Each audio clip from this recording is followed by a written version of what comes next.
Riley. I'm 24. I'm from Houston, Texas. And honestly, I'm down for any good adventure. I just got scuba dive certified and I'm planning to go to Australia this summer. So I'm super excited about that. And then I just picked up skiing like 2 years ago.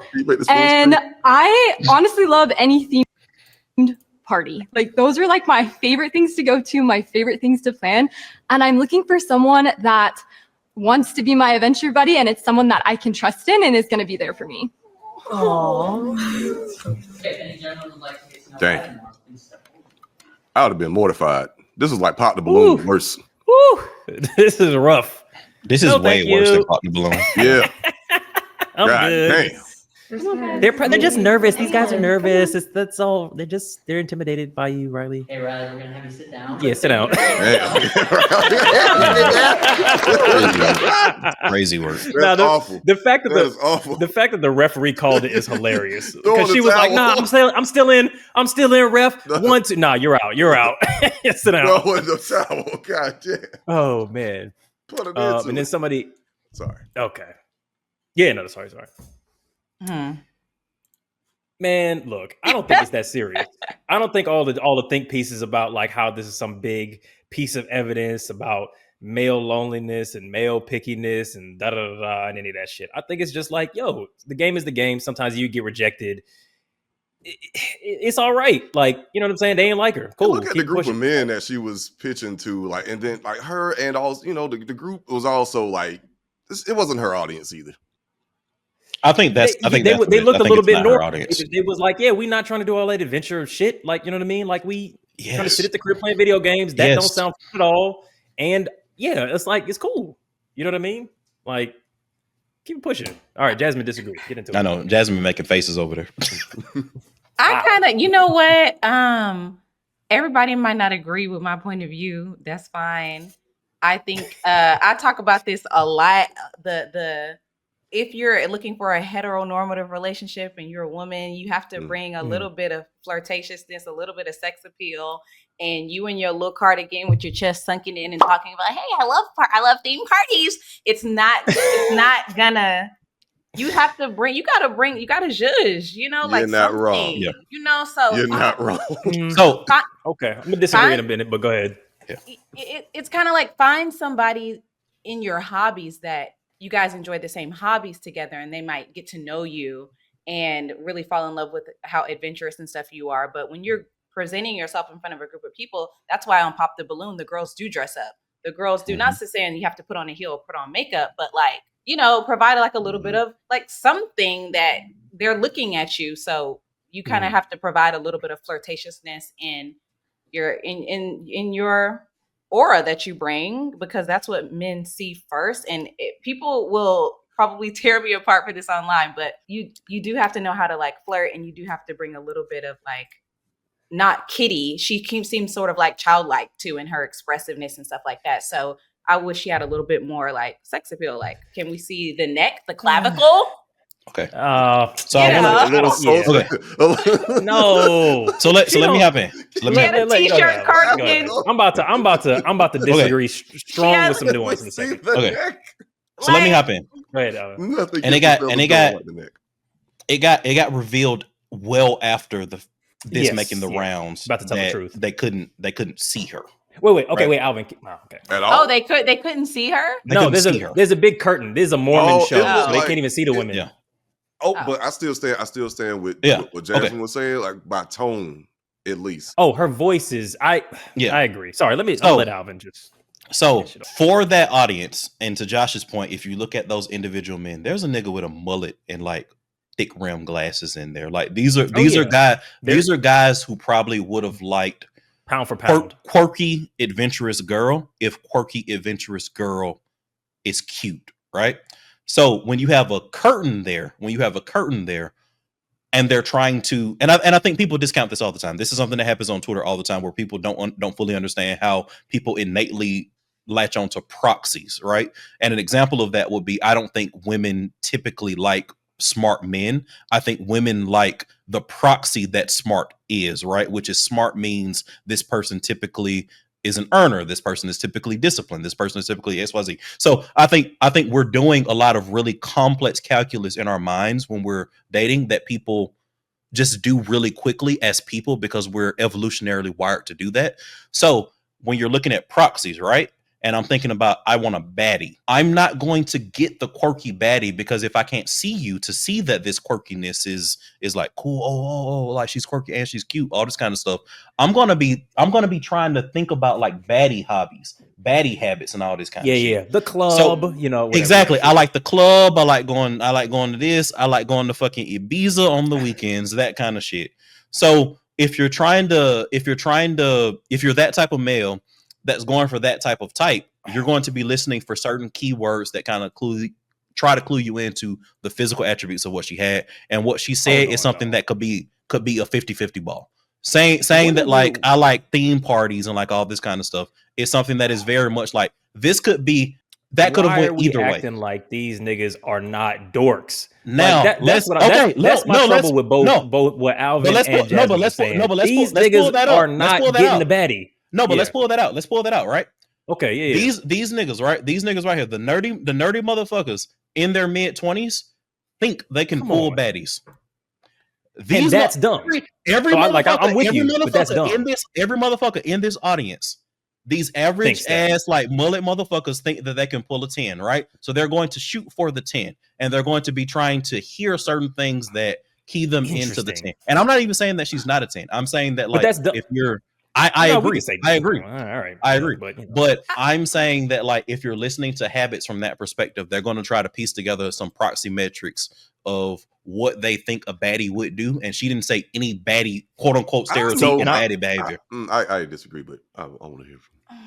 She didn't. And Josh, I know why you think she might have said some baddie behavior, and it's because you yourself are a quirky motherfucker. You're like an anime. You're an anime nigga like me. So like when we baddies that be doing quirky shit. Like I mean, like but that's my point, right? So like that's my point. They're quirky right? baddies. So when people hear that kind of stuff, right? And they're saying online that they were turned off by her hobbies and all that kind of stuff, they're not really turned off by her hobbies. If she was doing that and she was a baddie, people would fall in love with her instantly, right? And what I'm saying is that's how everything works. Yeah. What I'm saying is that those things typically are not 100% associated with being a baddie. And if I'm a guy, I'm doing the mental calculus in the back of my mind where I'm saying I don't know if she's a baddie or not, so I'm gonna pass, and I'm going to jump on somebody that's typically a baddie. Her voice is also not a tradition. She's got the little like lispy, neurodivergent, kiddish kind of voice. So it's like if you're hearing only, hold on, Jasmine, because you making faces. Hold on. I mean, you can't have a neurodivergent voice. You can't have a listen to this. Hold on. You can. Hold on. If anybody can say that, me and Eddie can. Me and Eddie can put out there the neurodivergent. Is there a way for me to not show the video? But all right, just don't look at the video. I just got scuba dive certified, and I'm planning to go to Australia this summer, so I'm super excited about that. I'm super excited. And then I just picked up skiing like 2 years ago. And I honestly love any party. Like those are like my favorite things to go to. My favorite things to plan. And I'm looking for someone that for the average man. For the average man. It's not the average man. It's not. May I? It's not the activities. That's the problem. Like no one, like any one of them dudes has done all like that shit that she's talking about. It's the voices where she's coming out, and what Jasmine was saying, at least like as far as like what I agreed with was tone. Like she could have like judged up the way you present yourself, baby. I'm like, hey, my name's Kelly. You know what I'm saying? I like to do da. I can see myself conversing with her.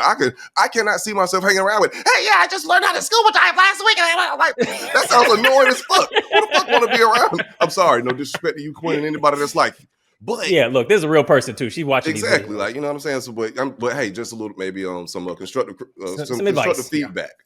You know, man, the way I disagree with y'all is crazy. I mean, please. The last thing I will say, and I want you to comment on this too, Eddie. But like the hobbies that she's saying are pretty high energy, and you do have to be a very energetic, high energy person to keep up with somebody who does that. And sometimes maybe people feel overwhelmed by that. It doesn't matter your gender. Like sometimes when people are describing themselves and they like to do a lot of adventurous, high energy things, they might feel like, I don't even have the energy to do all of that you're saying. The skiing, the hiking, the party planning, all of those things might feel overwhelming to somebody who is, feel like they can't keep up. But anyway. And also expense, right? Energy and exhausting. Yeah, and I'm with skiing all of and that, scuba diving are extremely my expensive. issue with all of those bits is like this idea that because look, if she was coming on here and being like, here's the type of man I want, a hot, streamer guy who stays at home but does crunches and has 6-pack abs, and then she got rejected. Cool. All she's saying is, I want somebody who shares my hobbies. And I feel like the advice that y'all are giving her is stop having that dorky ass voice, get your titties out, do some squats. And it's like, I don't think that that's useful advice, because it's weird to me that we're putting the onus on her to be more attractive to niggas who probably couldn't pull her regularly anyway. All these niggas are dorks, and they definitely couldn't pull the tens. They was imagining as far as what's in your field of what you could get. They okay, were yeah, all very. Just so we don't. I'm Just with so you, we, Josh. just I'm so, with you, Josh. Just so we don't. I know we hate get niggas bogged down on that first part. Let's not be delusional. Let's say that she could pull them. Fine. The people that we're saying that they're after, they can't pull. The club baddie, the tens, all these niggas are dorky. But for some reason we're ignoring giving them advice on adjusting their expectations and telling her to get her titties out instead of like just go to a hobby and get a nigga who likes you. That's fine. Nigga, mine is a dark place. Yeah, fair. But hold on, titties. Nobody said because titties. that's what y'all kept saying. Okay, That's what I'm talking about. That's what I'm talking Clavicles about. is the titties. That's you dog whistling. You dog whistling. Come on. That's crazy. Come on. I got a question for you, Eddie. First of all, I don't agree. Yeah. First of all, she's the one speaking, not the guys. They're just sitting there. So how are we supposed to give guys advice? But I also want to say, as a woman who's chronically online, we put the earnest on men to do things differently all the time. Okay, we put the earnest on the men: grow a beard, shave your head, do that. We tell men to do things to become more physically attractive, or read a book, or do all the time. So why is it wrong for me to say, "Girl, give us some"? It's not, to me, that's not wrong, because I put the earnest because on I think. Okay, I'll say why it's wrong. Because when we're having a conversation around people adjusting both their expectations and what they're bringing, both of those matter. So if you're saying, hey, I as a man am struggling to find the kind of partner that I'm attracted to, then the advice becomes you probably need to adjust yourself. If you're going, people are saying no to me, the first advice is, well, are you going for the right people? And with a curtain between her on the middle of a talk show, we've blown past the first most important thing, which is, are there people that you like who like you as you are? If the answer to that is likely yes, which for this woman, I guarantee you it's people that already, because look, she's not asking for 6 feet tall, 6-figure. She literally just said, I want somebody who likes scuba diving. That is a very, very low, easy bar if you just go to a scuba diving class. But we've blown past that to talk about what physical things she needs to do to make herself more appealing. I don't think that is necessary. And this is as a person who regularly says people should adjust and scale up if they need to. This is not that situation. I was actually giving feedback saying, hey, adjust the way that you approach this. Because again, she, to me, and I'm pretty sure a lot of them sounds kind of exhausting. It doesn't sound like somebody that you would necessarily want. You're not responding to nothing I just said, dog. What the fuck? Like, nigga, yes, I am. Because you said that, we just saying, oh, bitch, bring out your titties. All this physical shit. No.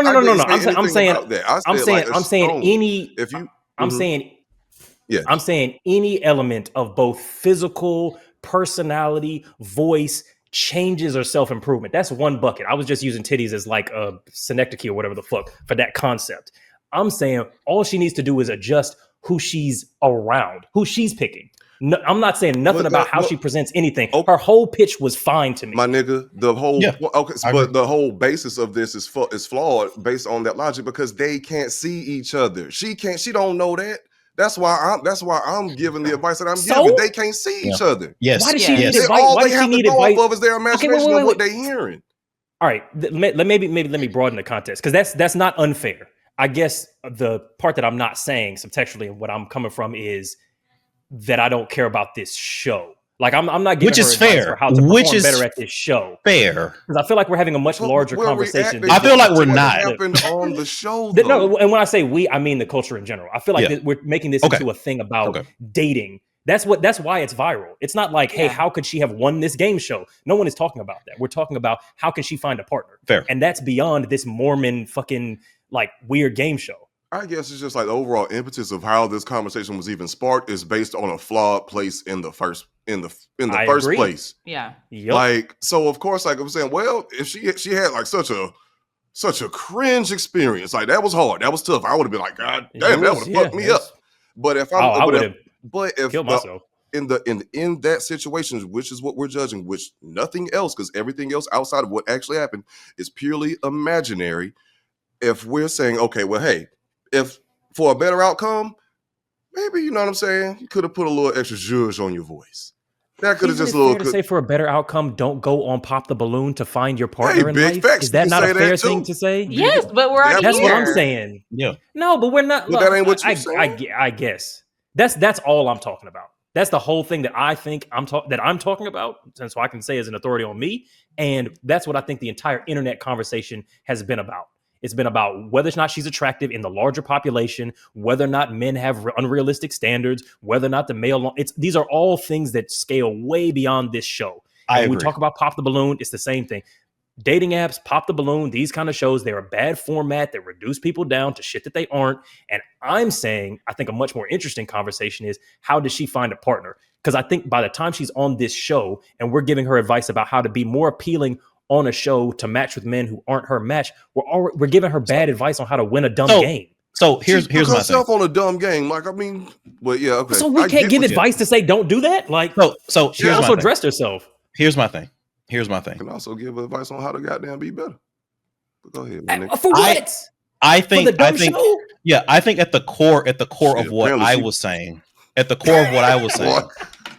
is that she quote unquote lost this game show, whatever the fuck we want to call it, because they could see her. I think that average guy to average woman, if you take off the curtain, that she probably finds somebody that is willing to like talk to her in a way that leads to maybe something a bit more romantic, you know, in the field, to be sure, right? I think that the curtain is why this is a conversation. Because again, I think you gave good points about the why. Yeah, because because in the sense of that curtain, I'm doing calculus behind the scenes to kind of figure out, is this my person? I can kind of figure that out a little bit easier in terms of what I think and what I want and what I want to pursue, or even just being honest, the amount of effort I want to put into anything from that perspective. Yes. If I see, I'll give you even more bail on that one, because I think that because I just kind of moved away from the why because I didn't think that was particularly interesting, but just to give more fuel to that, I do think that most of those guys are like, well, look, I can find a dorky scuba diving lady. Like, I can get that on Hinge. You know what I mean? I can get somebody who's, you know, I'm a 5, she's a 5. I can do that. If I'm going on a game show, I'm trying to walk away with something I was not going to get before. So I'm just going to pass up all of the normal people, which, you know, to your point, that's probably part of why they're like, yeah, why am I going on a game show to come home with like minimum wage? Like, that's what I already got. I don't need that as a prize. And again, I do think, and sorry, that's crazy disrespect to that lady. I'm sorry. No, but I get what you're saying. I often think about this because I've been thinking about some of the issues between like male and like female dynamics in 2025, and I do think that there's this idea that nobody needs to put their best foot forward for anybody, right? And I think that to take that extent a little bit further, I think that it's also very restrictive on what that best foot forward looks like for both men and women in 2025. But this is the field that we're playing in, right? So if I'm playing in this field where I have certain rules of what people tend to think is attractive, I'm maybe not going to say that like I like fucking Pokemon cards or whatever. Like, I'm maybe not going. I'll personalize it. I'll personalize it, right? You would. I like Pokemon cards. You wouldn't say it like I may not even. So for example, you don't do that. Exactly. I'll give you a direct example, right? I've been playing Final Fantasy 14 for over 10 years. I'm dedicated to this game. If I go on a date with somebody, it's gonna be like, "Oh man, yeah." If I go on a date, but on the average person, right? The average person. If I go on a date with the average woman, right? I'm not going to say, "Yeah, man, I've been playing Final Fantasy 14, whatever." I'm going to talk about everything but fucking Final Fantasy 14. I'm going to talk about everything but fucking like Pokemon cards. I want to talk about everything but the fact that I paid 3 hours. All that shit. Fuck that. It's how you present it. Like, it's Josh, again, Josh. I put that front and center. No, but here's the thing, and this is literally the core of what we're talking about, right? Josh, if they can see you Eddie, if they can see you, nigga, if I'm they're going to be open to having those don't- conversations. They're not necessarily going to be open to those conversations, which they should. She should be in a place where they can see her. I feel like that's a little bit unfair, because how it should be is if we are on a date, we should both already have established that we are attracted to each other and we do want to explore getting to know each other a bit. So a date to me is a little bit different from standing in front or behind even a curtain. Random. You know what I mean? Yeah. Like, oh, if we're on a date, you already in. Like, okay, let me get to know That's true. you. I do want to express some amount of interest. Yeah, you can express some of your like things that you've been doing for the past 10 years. That's important if you're on a date. But if you're standing up to people who in front of guys who don't know anything about you, maybe you don't necessarily bring that up first unless you feel like, you know. Yeah. But I feel like, Eddie, your point about, you know, I already said she should find people who get to know her at her hobbies, but that's not the situation we're in. So she chose to go on this show. So what's the advice for her, particularly in this environment? And I think my advice about, you know, look, that's if we're, I guess the only thing that I was saying is that that's not useful advice for her in terms of her life outcomes. No, you know my advice is useful. Show the clavicle. Okay, get the clavicle out. Get the posture together. And then so in order to do what? Go home with a man who is completely incompatible with her and hates all of her hobbies? Like what does she get out of that? Right. By winning that game, she gets one of those guys, goes home with him. Like, I mean, you know what, Jazz, go ahead, because he asked you a question. No, that's for everybody. I mean, yeah, sorry, Jazz. I mean, it's kind of irrelevant because none of the guys could see her. You know, but I just want to say my advice is solid about the clavicle. Yeah. But you know, if they can't see her, I see a woman with that neck and that clavicle, I'm enamored immediately. And I don't do those things to appeal to men, but it's like, you know, the posture is about confidence. I talk about this all the time. I talk about the body glitter is a confidence element. Yeah. It's not for men, even though some men might find it attractive, but it's like, it's a confidence booster. So when you look your best, that might be her best and that's fine, you know, but when you show a little bit more of like, you talk about romantic a relationship, well, you have to look like somebody would want to be romantic with as well, from a man and a female or non-binary perspective. Like, if a guy looks sloppy, I would give him the same advice. Eddie, what the fuck are you talking? Like, Eddie, what are you talking about? Oh my god! Like, how dare a motherfucker like smell good, bathe? That is, you know, present yourself. A person that is as dialed into aesthetic. As a person that is as dialed into aesthetic as anybody has ever been dialed into aesthetic, and I'm not saying aesthetic is bunny be a dust bunny and find a dust bunny match. Okay, come on. Okay, look, no, look. I'll answer all these questions, and y'all can all fight me. Fuck that. All right. So if you're asking whether or not I think that aesthetics have value and that there are ways for you to match to another person and for you to make yourself appealing to another person, I think that it does matter.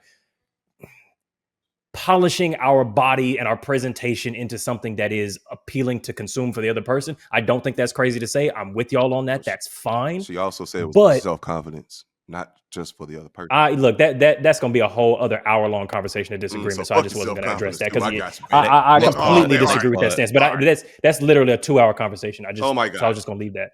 But I think that for this nigga Josh. I have opinions. I got a bottle of body glitter myself in the closet. You know what I'm saying? I'm with you on that, but I just don't think. Yeah, sorry. So let me just focus on the thing that I do want to address. I think that. Let me just ask this question. Do y'all think that it makes sense for a person to ask themselves, hey, when I'm dating and I'm showing up as my best self, and I'm maybe even changing and transforming myself to be more appealing for another person to consume, more interesting in conversation, more funny, smell better, you know what I'm saying? Look better, dress better, my chest, arms, skin look better for the other person to touch, to hear, to listen, to taste. Cool, fine. Is there a point at which a person goes, but that person I would transform myself into to be appealing to them isn't me and isn't sustainable. So I want to find a middle ground of what's sustainable and what feels like my essence, so I can find a partner who likes a version of me that I identify with. And I'm just going to stop there. And I would rather search for that instead of transforming into the most attractive possible person. So, but Josh, go ahead. Question mark. Josh, go ahead. I think a lot of people already innately kind of do that medium. Find that medium of that, because like no one is saying like be someone who you're not being. It's just like, hey, take this advice and mold it into who you are. Elevate yourself. It's like if I'm at work, I'm not being like my niggified self on the podcast. I'm more professional, a little bit more polished version of myself, but I'm still me. Like, I'm not transforming myself in some ungodly way that I look at myself in the mirror, I don't know who this is anymore. Yes, you are. No, that's what code switching is, but go off. Yeah. No, that's not you. That not, work you is not you is not you, but go on. I'm bro, like cap. Anyway, if you could never switch that off, you're telling me that's a happy life to you. If every time you had to speak to me on this podcast, you had to speak in the code switched corporate world that you behave in, that's fine. Yeah. Okay. Cool. Then I gotta believe you. I'll take it a slightly different. It's outside of not being able to say nigga. Yeah. So okay. and that's kind of what I was gonna get into, Josh. So I don't code switch because you don't switch. Yeah. I don't change it. I don't even think I'm code switching that crazy. Yeah. It's just I'm sorry. Anyway. Yeah. The only thing I change from a work perspective is that at work I don't say nigga. Everything everything else about how I am in like my personal life, I'm exactly how I am at work, which is one of the reasons why I stay. But from a dating perspective, right? I don't change who I am from that perspective. What I do is I will emphasize things that I think are attractive in that context, right? So say for example, let's say I'm dating somebody who like I'm probably dating because we have a shared interest. Let's say it's fucking biology or what the fuck ever. Let's say it's fucking public health. I'm gonna have a conversation about public health like pretty heavy, which is fine for me. I love that. So like I'm not changing who I am. I'm probably just not going to fucking have a conversation about the fucking Carolina Panthers with this person. I'm going to have a conversation about public health. I'm going to have a conversation about poli-sci. I'm going to have a conversation about XYZ. You might even lead with the public health, right? Yes. Like you may even lead with a thing that in the larger market isn't attractive or isn't appealing because you're looking for somebody that you connect with on a specific niche interest. Yes. So from that perspective, like it's not always about changing yourself. Sometimes it's about emphasizing what brought y'all together in a way that facilitates good relationships. And then maybe as a part of getting to know each other, maybe you sprinkle in some things that make you different. Maybe you sprinkle in some things that like y'all can kind of come together on. But like, yes, I'm going to put the things that like I think that we can like vibe with, like first and foremost, like if that's music, if that's art, if that's some academic subject, absolutely. I think that's different than saying like I'm going to change myself. And I would never recommend anybody change themselves to that degree, because to Eddie's point, I think that's not sustainable. But yes, putting the best foot forward to facilitate conversation and growth is successful dating. Like that's what you should do. Let me add a little bit there, because I think that the best foot forward is a little bit different than like you're not just trying to, like when you do that public health thing, you're not just trying to maximize your appeal to a woman who happens to be in public health. You're also asking an internal question of what kind of person do I want to be with? And it maybe happens to be intelligent women. So you're not just going about how can I appeal to her, but how am I getting someone who appeals to me? And so for me, the big question is, if you have something that is core to your identity, that is important, and this is the kind of lifestyle you want to have, one of your jobs is not just to get as much appeal as possible, but to eliminate irrelevant matches. And I think so. I often will lead with shit where I'm like, yeah, cool. I could hide this part of myself to get a little bit further, to get to the third and the fourth date with a few more women. But it's actually super, super useful to go, hey, here's something about Eddie. And maybe 90% of women go, that's lame and corny. Cool. Now I've got the 10% that I'm actually both mutually interested in. So I think there's value to going, I'm not just trying to get everybody. I'm actually trying to do the opposite. I'm trying to eliminate people that aren't good matches for me that I can't sustain a relationship with. Well, what if that person that's a good match for you, might have wanted to see a little clavicle? You might got to show some clavicle then. That's a good point. You might have got to get the clavicles out. Or 80-20 rule, right? So for example, let's say like I like somebody and they're matching with me on 80% of something, right? And they don't fucking like Final Fantasy 14. I'm not going to be like, hey man, I play a lot of Final Fantasy 14, and I'm not going to make that a deal breaker. Maybe I rank, unless that's your job. Yeah, maybe I rank what's salient to me from that perspective. And if we vibe on 80% of it, then we can do shit separately. Like we can have separate hobbies from that perspective. So I do think that while I agree with your core premise, I think that can be navigated with a little bit more nuance than what was presented in that snapshot. Because I do agree that it's hard to present that nuance in a snapshot.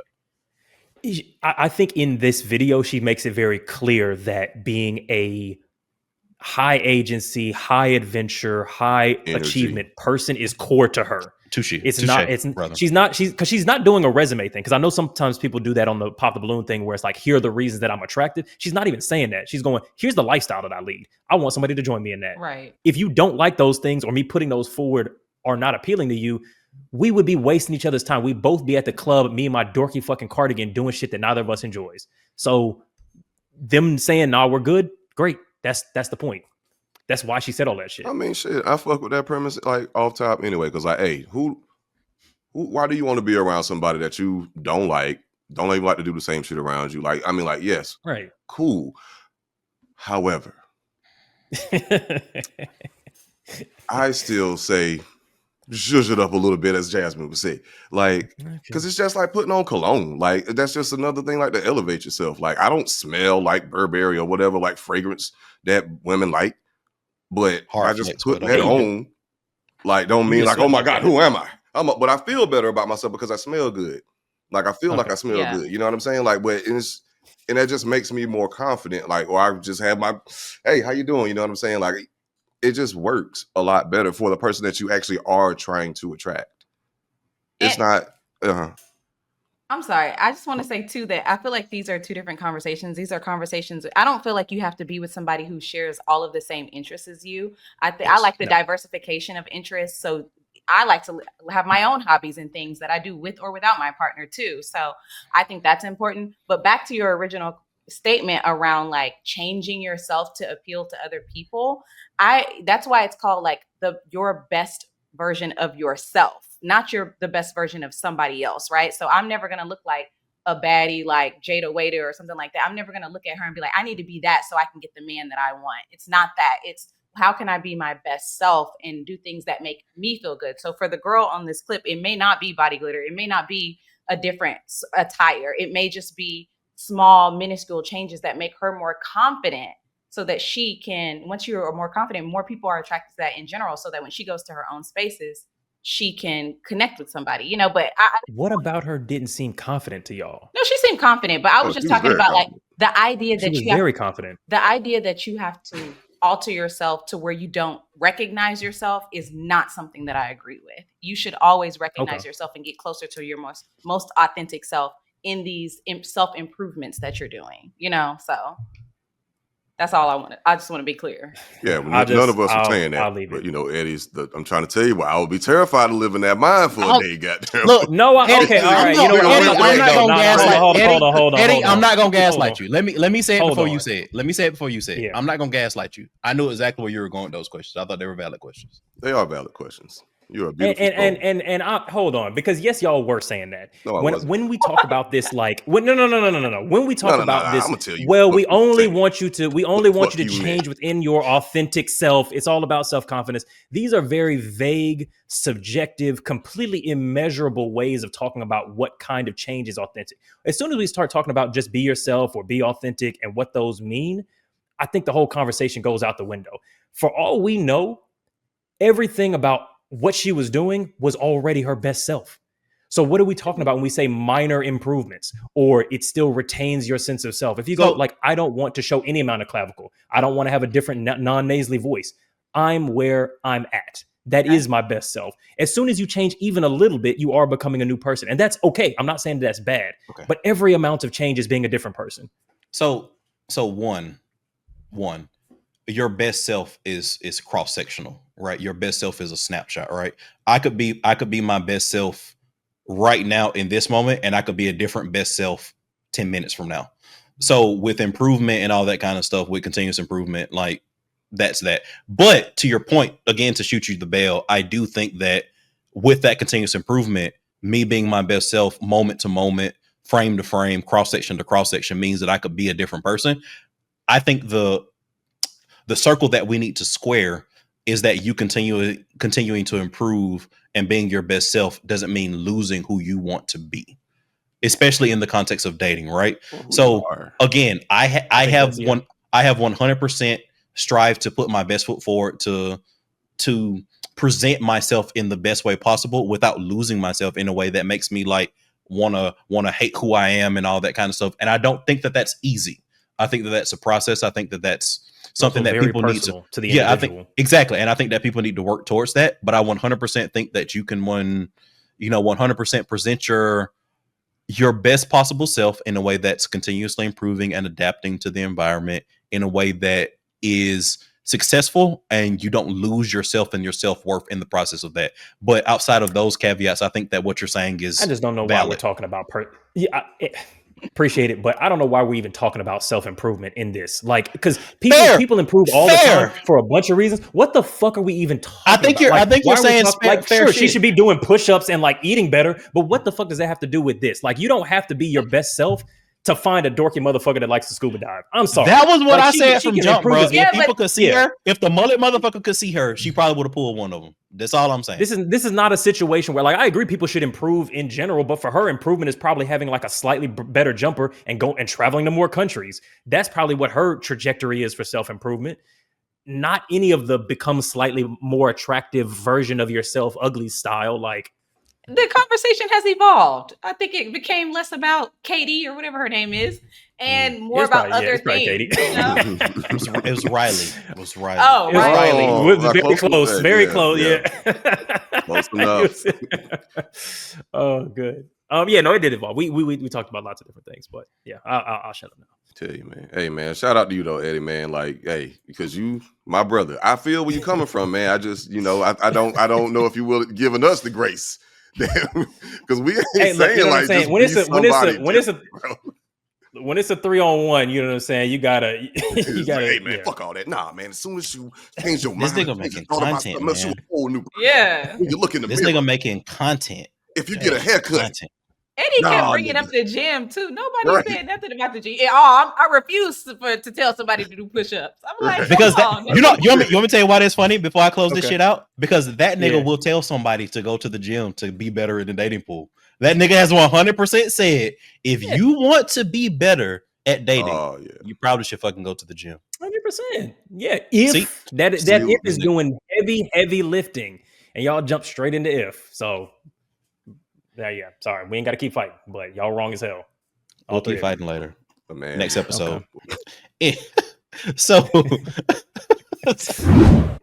yo, if you want to see the rest of this episode, the full thing, where we did about 2 hours with Jasmine, all you got to do is join as a community member. Right now, we are doing annual subscriptions 50% off. So that's like less than $50. You get a full year. That's 52 full episodes for just that. And you get access to the Discord and discounts on all of our merch, including both of our card games, In All Seriousness and It's a Red Flag. Cop that right now. They're live right now, 50% off on the annual memberships on Patreon. It's the equivalent to our OnlyFans support. Yes, we're out there showing clavicle. Big ones. Cool. If you want to do the In All Seriousness one.